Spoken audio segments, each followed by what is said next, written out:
Good morning, Julie Koehrer. Good morning, Jason Padgett. How are you? I'm great. How are you? It's been a couple weeks. It has been a couple weeks. I'm doing well. Can't complain. You were at the Mosey last night, right? I was at the Mosey last night. Yeah, we are there. It's like once a month.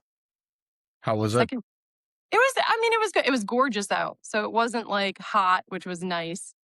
And can't complain. Really, truly, there were a good amount of people and giving out some tickets for the Joyful Journeys celebrity softball tournament coming up in August. So it was a good time. Yes. And Bess is going to be on a podcast, a different podcast that I host this week, Capacity Oh, Overload. awesome. Yeah, she's good people doing good things. So Yes. Look very forward to that. yeah. Well, it's been a big week in AI, but maybe one of the biggest model launch weeks in the history. I've heard a couple people say. I'm like Uh, walking on sunshine right now. I'm just so having fun with AI.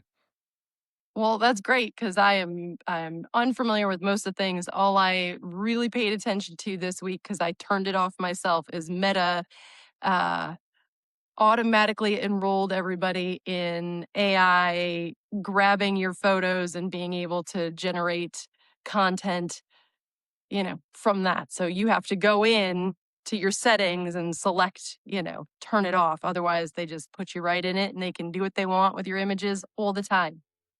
Well, they just launched a new model too, Spark. Like they're trying to get into, and they're launching glasses that take nonstop photos and continuously record, which I'm all Mm. about. But a lot of people are not. I just the whole Meta AI thing. Like Zuckerberg is just not trusted. Like if there's anybody less trusted than Sam Altman, my daughter's friend had some Meta glasses, and the kids thought I was trying to show off. I really wasn't, but my daughter's like, "Hey, do you want to come out? Grant has Meta glasses." So I put them on, right? And I clicked on it and I was like, "Hey Meta, what model are you running on?" And it's like, "Oh, I run on a Meta Llama, blah blah blah, open source." And I was like, "Oh, so I can fine tune you because you're an open source model?" "Oh, no, no. Well, not that kind of open source." I'm like, "Yeah, not so if I was to use an MCP server, could I connect to ChatGPT or Claude while I have these glasses on so that I'd not beholden to just using the Meta AI model?" "Oh, no, absolutely." And I'm like, "See, here's the thing. I'm not dropping $500 to have to use some social media guru's AI in my glasses." I'm just not. A, I don't trust Yeah. him, but I don't even care about the privacy stuff. B, I just think that his goals are not my goals. Let's just put it that way. I don't even know what his goals are. What are his goals? Like, To make money from social media, to get viral well, content nonstop, right? yeah. I mean, Okay.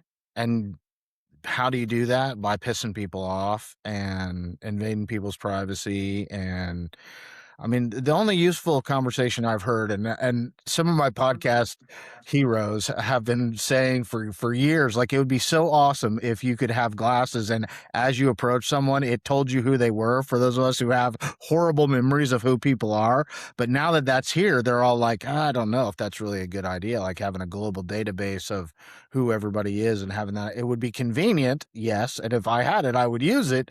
But is it a good? Just because we could, should we? Right? Is kind of the question. Right.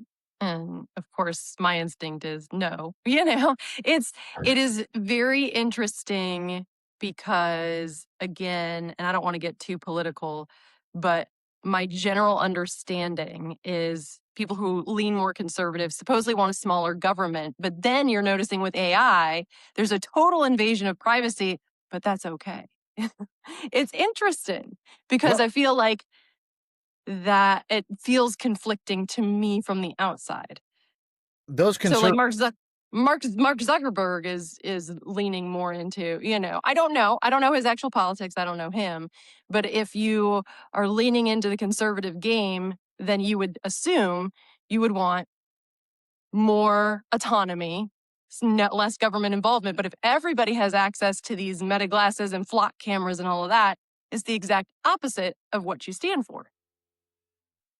I don't disagree. I'm not sure that it's a Republican versus a Democrat on the AI stuff because there are. I mean, if you look at Dario Amodei and all these guys, they're libs that will like refuse to bow to Trump and piss him off. And Zuckerberg just is flippant depending on who's in office. And I mean, I understand that as a CEO of a big corporation. I'm not knocking him for that. He does a little bit too much of a 180 sometimes, and I'm like, seriously, Right. dude, like you were all about whatever. But I do think, if you look at Ted Cruz, there's a lot of Republicans who are very protective of child safety, privacy. Like this is becoming kind of a separate conversation. The AI and data conversation is not just like Republicans feel this way and Democrats feel this way. There are camps in both of those. I think the Tea Party, I was reading something I remember was they're leaning more like anti-AI, which upsets me because I always aligned with the Tea Party. But maybe that's a good thing. Like it's about time we had something that took us out of our political lenses and I said, agree. just because I'm this camp, but I still feel strong. Like I don't care what that camp says. This is how I feel about artificial intelligence and privacy and security. So Yeah. maybe that's not a bad thing to be happening. No, I don't think it is a bad thing because again, it changes the conversation and I'm not a giant proponent of a two-party, nothing's ever that black and white, right? Like ever, ever, ever. So, I agree but I also it's interesting because I respect that you don't have an issue with the privacy stuff, but it is interesting because if this is recording all the time, there are kids everywhere randomly. So where do you fall on that kind of stuff? Yeah, it's not that I don't have an issue with invading everyone's privacy. I just it's not a personal. Right, like a I would personal, do yeah. well in Japan. I think in Japan, right? I think they will give that up. Maybe I'm wrong. Prove me wrong if I'm wrong. But I think they will give up a lot of. I didn't mean you. I just mean Yeah, the okay. person. Like in China, they're going to say it's forced, but in Japan and probably Korea, a lot of Asian nations, they're all about what lifts up the community, not just the individual. But B, they're willing to give up probably a lot of privacy for efficiency and techno and advance, right? And so they're just not that concerned about, oh my gosh, you might, but they probably don't exploit kids as much, and that I can't really speak to. But I Right. haven't heard that they have a dark web of, you know, weirdos. Like I had Tiffany Preston on that podcast not too long ago, who's been doing social media advocacy and prosecution for the federal government for the last 19 years, and some of the horror stories she's told about, Mm, girls getting like deep fakes sent to them, young girls getting deep fakes sent to them saying, hey, I already have this image of you doing this and I'm going to send it to all your friends if you don't start sending me more images.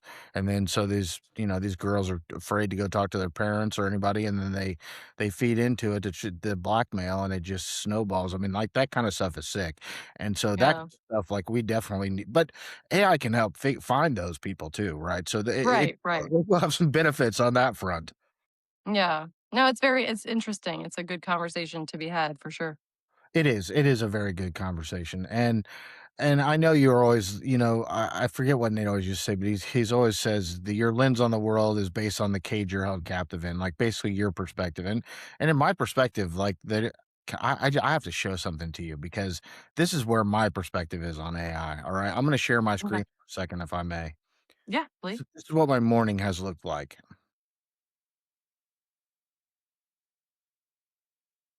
All right, in 90 minutes this morning, I did about 80 to 100 hours of work using Okay. 7 different AI agents, all right? Jesus. And they're all orchestrating in Slack, which is amazing. So, I created 5 updated brand guides, Citizen AI, my own, different podcast. I processed 62 minutes worth of transcripts that I had and turned them into notes and social media posts. Created 9 social media posts, show notes and a topic map for a show that I just recorded, a whole inventory of where those sources are, fact checking, researches, database. Like all this happened in 90 minutes while I sat here and said, okay, and or no, that's not really what I'm looking for. I think you should go this direction, right?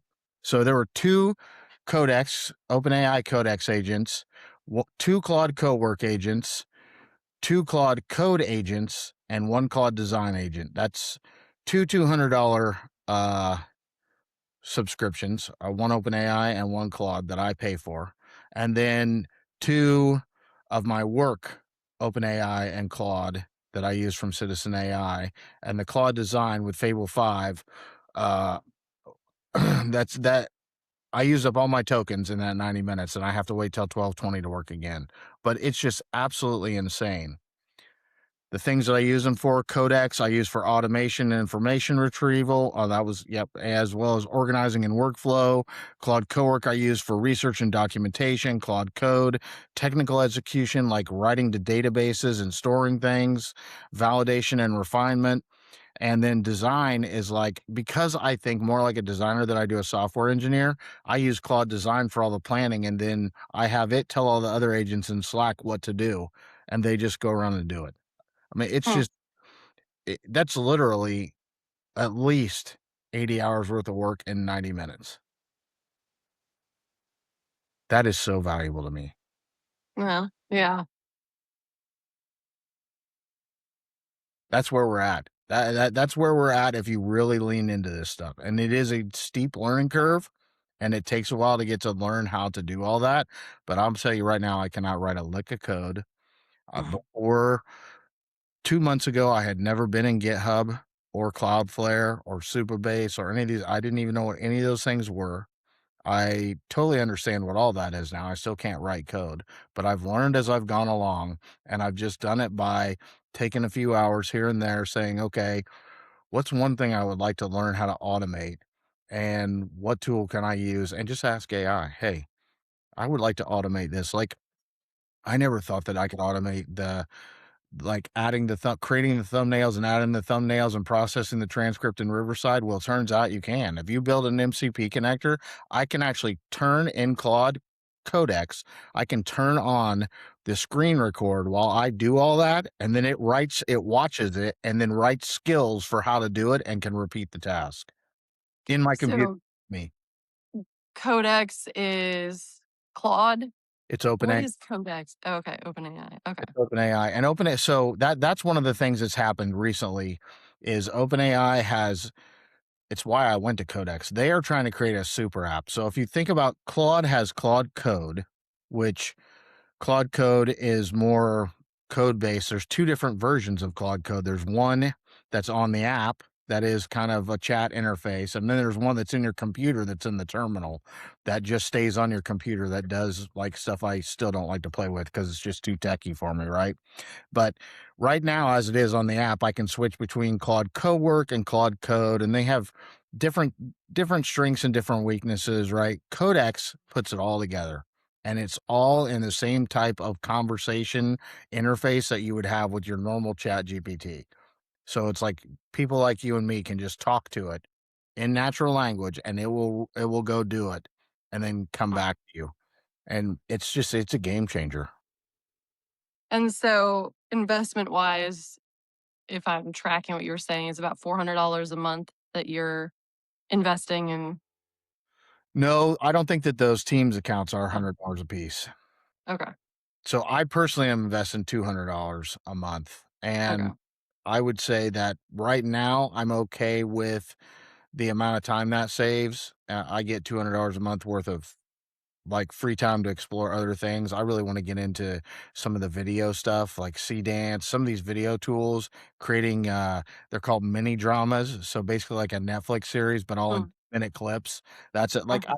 that's to me, that's just like that's the fun stuff that I would love to do. But I still have a job, and I still, I love this podcast and everything. But the more stuff I can offload and automate and make then I can open up a little bit of free time for myself to explore other things. But eventually, like for $200 a month, there needs to be some income coming in off that $200 a month to offset that. Yeah. And So what other things happened this week that I am totally oblivious to? okay, so that's a good that was the why you should care because it Yeah. really can change your life. What has been going on? So Fable, it was the Fable and Mythos were the 2 models that were taken down by the US federal government, because Amazon said that they had hacked something that it shouldn't have hacked, and the Department of Defense basically said, "Hey, you need to fix this." And Dario Amodei pretty much blew him off. and said that's not a big deal. Like a lot of models could do that, and he wasn't wrong. But like these software guys are so fucking cocky. Excuse, I shouldn't have said that Mm. for that'll hurt us on YouTube. But they're so cocky. And like this is a president of the United States. This is a Department of Justice. I don't care what you think about them. Like you take that seriously when you get that phone call, right? Apparently, it took him like 90 minutes to even get back with him, and then he was like, "Ah, it's not a big deal." So they issued a thing saying, "Hey, no foreign national can use this. This isn't safe," and so they had to take it down because they can't figure out who's using it and who's not. How half the people that work at Anthropic are probably not are foreign nationals, right?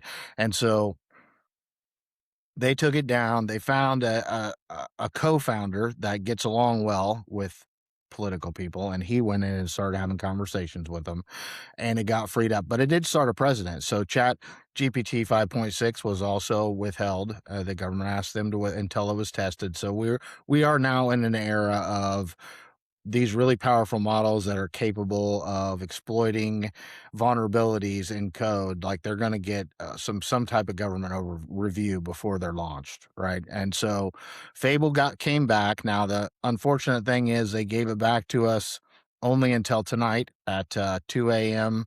Eastern Standard Time, and then it will no longer be included in your subscription. So that $100 a month subscription, if I want to use Fable, I have to pay per use.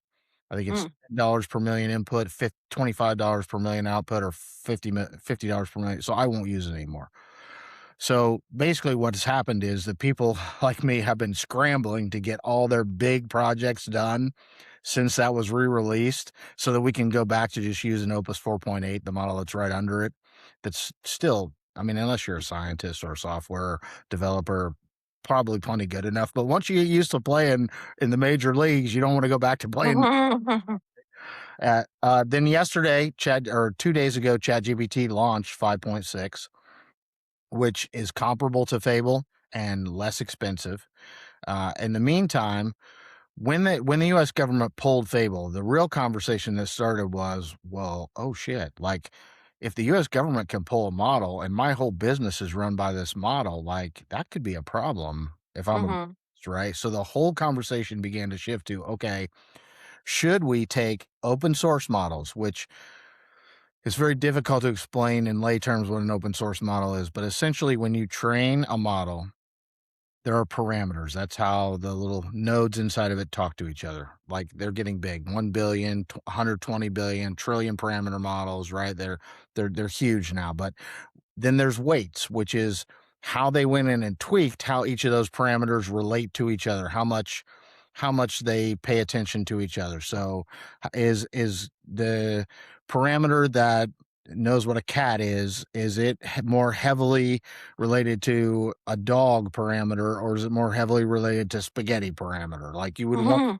right? And so that's kind of how the Mhm. model thinks. And then once that's like the first post training.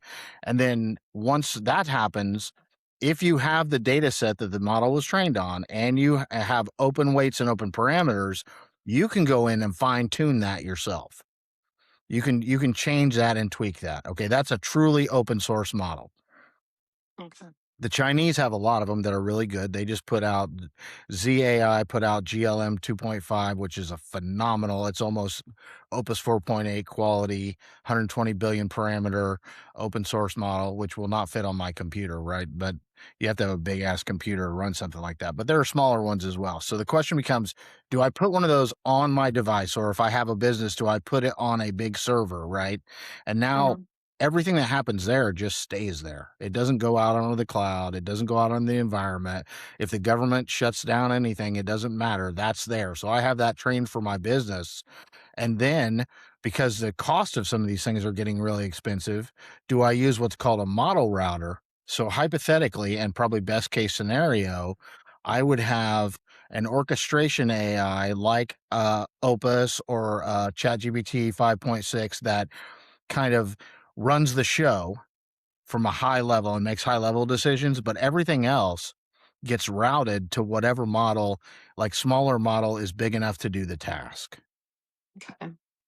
All right, that's a whole ecosystem that people are looking at building. And now the Chinese government is meeting and talking about maybe blocking open source and closed source Chinese models to Americans.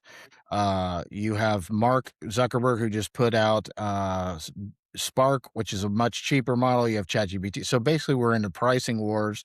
The American foundation model companies are like, oh no, they're all going to go to NVIDIA open source or China. We got to lower our prices. And then the Chinese are all like, forget the Americans. We're just going to block them. And they're all like leveraging this amazing open source technology that we have. And so that's kind of where we're at on everyone's freaking out. You're going to hear AI model wars, US versus China, Mm, the new Cold War. That's kind of where everything. Plus, Elon released Grok 4.5, which is a badass model as well. And because they bought Cursor, which is one of these platforms where people go to kind of use different models but do a lot of coding tasks. They took all that data and have created a model, trained a model off that that is really good at a lot of things as well. So the games are stepping up all the way across the board. I know that was a lot, but that's kind of where we're at in this last week. It was a lot to follow, and it's super exciting. I mean, it's a lot to follow. I don't even know if I'm digesting all of that because I also thought Elon, since launching SpaceX, was actually moving away from the AI race at the moment. No? A lot of people thought that. Nope, he's got No. SpaceX AI, which bought Cursor, which put him back into the foundation model game. So the way that I would talk about it as a layperson is for the last 3 months, let's say, myself and a lot of people have thought that Anthropic's Claude was kind of the business model to go to, that OpenAI was more concerned with the consumer and therefore it was more tell you what you wanted to hear, not that great at strategy and things like that. Well, OpenAI has totally stepped up their game. Those two models, Anthropic's Claude and OpenAI's Codex ChatGPT, are the two foundation models that it's hard to figure out which one is better and which one is better to run your business on. Mm, Zuckerberg is offering an open source and cheaper model. I personally trust nothing he does. Elon, I love you, Elon, but Grok is off the chain. Like it will do things that it shouldn't do, which is useful. It's a great strategizer. So if I'm mm. stuck with the other models and trying to figure out which one of them is telling me better stuff, I will take it over to Grok and say, hey, review these two plans and tell me which one you think is better. And it is really good for that, but I'm not going to pay more than my $8 a month on my X account to leverage Grok. Like I'm not getting into $100 a month for it to create pornography or any kind of weird shit that you never know. That's useful if you want to jailbreak something, but it's not something I want in my business. Right. That's fair. That's fair. It all, again, just moves so fast. And I don't really, I don't even know that I have the bandwidth to. So I'm glad we have these conversations because, shoo, that's a lot. Well, I do think it's time for people to start leaning out. Like it is getting to the point where this is gonna be a differentiator in how people work, and it's moving fast enough that you should play with it. I would suggest to everyone have at least a $20 a month account, and if it's Claude, I would go into CoWork and Claude Code just in the app and see what you can automate. Just ask it what small thing can I automate. If it's ChatGPT, use the Codex super app. Like these are things that if you don't understand how to do them, the model companies are pushing you to it. So ChatGPT is going to sunset. They're going to get rid of custom GPTs in the near future, which is how a lot of people who just use the chat interface have loved doing things because they don't want you copying and pasting and working. They want you using agents to do work because it uses a lot more inference and compute. And on the flip side, like it is 80 hours of work in 90 minutes. Like that wasn't just me for clickbait. So like I literally just did 80 hours worth of work in 90 minutes before I got on here with you. That is so valuable. Yeah. It's really interesting because as I looked at that though, I'm like, I just don't know that there's anything that I personally need that it would take. You know what I mean? Like, I just don't know. That's it. And that's a great point. So the best starting point for that is to go into your account that somewhat knows you and say, I can't figure out what I would automate or where I would use agents. Interview me until we have a game plan for how to do that, Oh, okay. and it will start asking you those questions. Hmm, interesting. I would love for you to try that and then tell us how it worked out for you. Yeah. When you Yeah. time Mhm. when you find the time.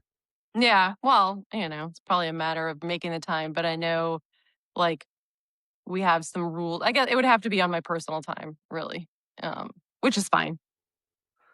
Which Well, is fine. see, and I'm gonna come up there and talk to you all about marketing and AI here on the 21st, right? Yeah, so basically, just so you know, the structure of these meetings is basically you'll have like a 10 to 15-minute window because I was recommending, because last week or last month when we all met, people were asking very much about how to utilize AI to, take some of the social media stuff off their plates. So we're going to have like a 10 to 15-minute hearing from you because I know that you have built all this stuff from scratch yourself. And then it's going to be like Q&A because people are going to have a ton of questions. So That just so you know, it'll be great. That's awesome. I will tell you right now, I will probably get into NotebookLM, how valuable it can be, and then I will get into how to build a tone, voice, and brand guide that you can use with large language models. That because that is the most valuable thing. That everybody says AI slop, then they're not wrong, but there is a way, and it takes a little bit of work, but there is a way to build a markdown file that's multiple pages that you can give to any model that will capture how you actually communicate and will reproduce that through those models. And so that's probably the most valuable low level tool for a starting out tool for marketing. Yeah, I think a lot of these small businesses would absolutely love to hear that and how to do it because, there's just a lot of unknown for the layman, as we say.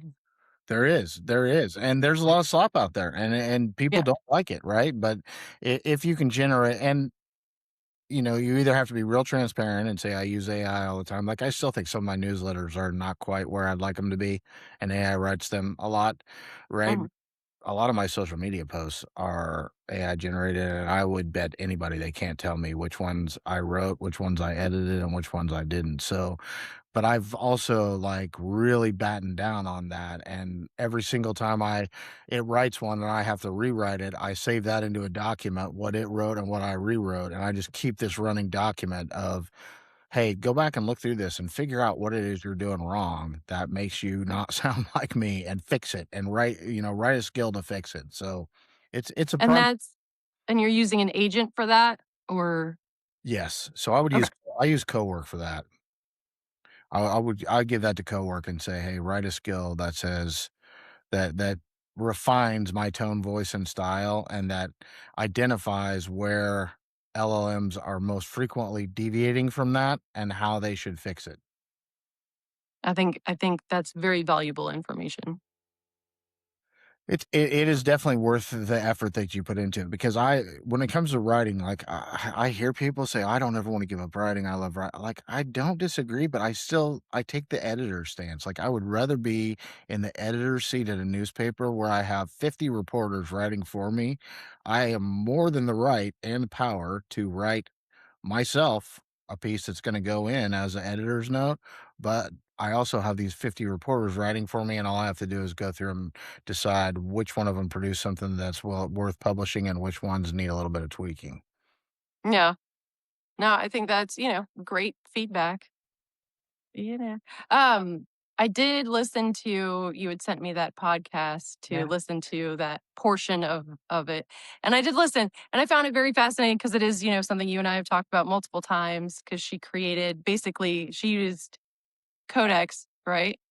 To create an app for her family to communicate with the nurses who were overseeing her dad's care. But what I would have been interested in hearing is how she did it, how she got the nursing team on board to utilize it, and what kind of situation that is. Is her dad in a sniff? Is her dad at home? Well, like those kind of variables to understand how I could try to approach that myself. I bet her contact info is in that podcast show I notes. think it is. Yeah, I think it is. You could ask her. I could ask her. That's a It's good point. You good. know, getting ready to move them here, so And then take her response and stick it in Codex and say, "Bring this to life." I do that a lot. That I mm, will transcripts from podcasts that where they talk about what I seem to have is a good ear for what's going to be a long-term change in AI or is worth exploring and what's just kinda clickbaity crap, right? And so when I hear something and I'm like, "That's interesting. The tool he just mentioned and the process he just mentioned, I don't fully understand what he's saying, but that's very interesting." So I'll save that and then I'll go back and pull a transcript and then I'll stick that, and Grok is a great one for this. I'll stick that in Grok and say, "Hey, pull out from this the useful information and tell me how I should apply this to my own AI operations." And then I'll take it. mm, mm, that's good feedback too. It's a learning process, but Uh, yeah. it's a blast. I've Uh, See, that's like it's so funny because this is where the personality thing comes in because, like, all of that just sounds tedious to me and like nothing I want to I just want the answer. I don't wanna have to put it in and like, it's but I don't like details like that, so Yeah, well, this mm, is the issue that they're coming up with in the classroom. A lot of students just want the answer, and it'll give you just an answer if you want the answer. It's a super useful tool if you're willing to dive deep into it and turn it into more of a learning and exploration tool than just an answer machine. But not everyone yeah. wants to do that. Right. And in your Yeah. personal life or professional life, you have the choice. In the classroom, it's problematic for the teachers, those who just want it to spit out an answer. Which I could see that too. You know, I understand that that may not be the best use. It's just interesting because I don't have the desire to go down and do the work to get it to do the work. You know what I mean? Like that's for me. I don't have the bandwidth right now to do I that. totally get that, Yeah. and that's a choice, and you may find something that just like that actually rings with you, and you're like, "Oh, well, this is actually cool. I do wanna play with this more." Like, I would argue this in the classroom, it's not really that different. Like, the kids who didn't really want to put in the work for whatever, like, I don't think AI changes that. There's always been a hack, right? Like, Yeah. the reason I don't do math well is because I made it to Algebra 2 by cheating off people around me and sleeping in class, and I just didn't like math and refused to learn it, but I made it. I think I got a D in Algebra 2, that's about the worst grade I got, and flunked chemistry because I didn't know any math, right? But it didn't interest me, and I wasn't willing to put in any work, but I made it through geometry, algebra 1, like, all those with B's and C's, and it wasn't because I was learning anything, it was because I was figuring out a way to have other people get me through it. So AI is just maybe a quicker way to do that, but it's not really changing the game. It's just the slackers are gonna slack in class, and the people who wanna get ahead, the people who wanna please the teacher are gonna use the tool the way the teacher says, right? And the Yeah. people who, like, wanna take everything apart and explore it are gonna use it in ways that are probably gonna surprise everybody. Yeah. No, and that's interesting and a very good point. And it is, you know, that's a summarization of if I could use the right word, but like people and personalities, because I want to do well, but it is interesting. Like, oh, I wasn't a big fan of science, but I loved biology. I could go and down those rabbit holes all day long. But and so there are aspects of each thing that might trigger interest. So I do find that fascinating. 200% with you. I Yeah, like maybe neurobiology just because I like the psychology side of it. yeah, Biology, totally loved it. Chemistry, physics, that stuff, like, now it fascinates me because I wish I understood it because it applies to what I'm trying to learn, but it was so mathy, I was like, "To hell with that stuff," like, right. I could care less, I'm not doing all those equations, like, somebody else can figure out where black holes come from and all that, but yeah, I that totally resonates with me, and I heard a story from a I think it's a Harvard professor that made me think of you the other day. So this Harvard professor, because there was some kind of incident on the campus and there was some trauma going on, he let these kids do a take home test. And they brought it back and like a bunch of it was AI infused. So he I just gave saw this. everyone an A and said, you know what? I'm not here to try to figure out if you use AI or not. If you don't feel like doing the damn work, fine. You all get an A. You're the one who's losing out, not me. Mm. I do think I saw that. Or heard that. I don't know. That's very interesting. The chances of me hearing the same story as you is low, but yeah, I found that interesting. Yeah, he was just like, "My job is not to police AI. Like, I refuse to be the AI police. That's not what I signed up for. That's not what I'm doing. So, this is a warning going forward. Like, you're all getting an A this time. But if you're gonna reproduce this kind of slop in my class, I'm just gonna flunk you going forward." Pretty much was, Yeah. Mm, interesting. isn't it? Yes, it is. We're living in interesting times. Very much so. And it's, like you pointed out earlier, constantly changing. So I'll be interested to see what's new again next week. Yes, and there may be a new podcast. Oh, gosh. I am the last thing I'll talk about is I have started to realize that there is a subset of people who are really advancing in artificial intelligence who don't have developer or software engineering backgrounds. And I feel like having conversations with those people would be of interest to me and to a lot of other people. Yeah. Always, I love conversations. So, Yes. All yeah, right. Anything else you want to leave everybody with, Julie? I don't think so. I got to try to absorb all the stuff you just told me has happened. Have fun But with that. I mean, but it'll also be nice to see you, in person in a little over a week. So it'll be good. I am looking very forward to that. I thank you so much for that invitation. I'm probably not gonna do the wall thing anymore going forward because I live in Carmel and it's in West Lafayette, but I will throw it out there if you or anybody else wanna take up that thing. The elderly love learning about AI. They have some of the most inquisitive minds of anybody out there. Yeah, it's awesome. It's a good program too. It is. Yeah. All right. All right. We'll see you next week. Ciao.